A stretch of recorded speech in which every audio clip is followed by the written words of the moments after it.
রাজশাহীর বাঘা থানায় মিথ্যা মামলার প্রতিবাদে সংবাদ সম্মেলন। রাজশাহীতে মিথ্যা মামলা ও হয়রানির প্রতিবাদ এবং প্রশাসনের হস্তক্ষেপ কামনা করে সংবাদ সম্মেলন করেছে বাঘা উপজেলার ভুক্তভোগী রাব্বি হোসেন ও তার পরিবারের সদস্যরা।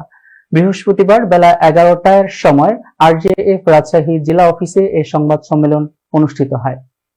সংবাদ সম্মেলনে ভুক্তভোগী এক লিখিত বক্তব্যে বলেন, মাসুদ রানা দিলু নামে ব্যক্তি মিথ্যা মামলা দিয়ে তাকে ফাঁসানোর চেষ্টা করেছে।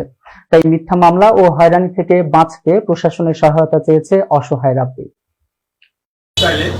মোহাম্মদ আশরাফ আলী তড়িঘড়ি করে ঘটনাটি ধামাচাপা দেওয়ার জন্য স্থানীয় প্রতারক মাসুদ রানা দিলুকে বাদী করে আমার ভাইয়ের বিরুদ্ধে মিথ্যা নাটক সাজায় ওই দিন সকাল 11টার সময় চাঁদাবাজি মিথ্যা মামলা দিয়ে জেলাতে প্রেরণ করেন।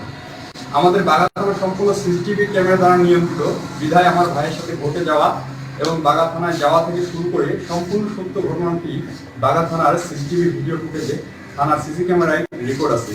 প্রতারক মাসুদ রানা তিলুর সাথে এসআই আশরাফ আলীর অনেক আগে থেকে ঘনিষ্ঠ সম্পর্ক রয়েছে। এসআই মোহাম্মদ আশরাফ আলী বাঘা থানায় যোগদানের পর থেকে এসআই মোহাম্মদ আশরাফ আলীর প্রশ্রয়ে প্রতারক মোহাম্মদ মাসুদ রানা তিলু আরও বেপরোয়া হয়ে ওঠে এবং তার প্রতারণা দিনের পর দিন বেড়েই চলেছে। এই বিশিষ্ট প্রতারক মাসুদ রানার প্রতারণার শিকার হাজারো ভুক্তভোগী আছে, যার হাত থেকে রেহাই পায়নি 12 বছরের শিশু পর্যন্ত। অক্টোবর 24 নভেম্বর 2020 তারিখ সকাল 11:15 বাঘা থানায় একটি ধর্ষণ মামলা হয়।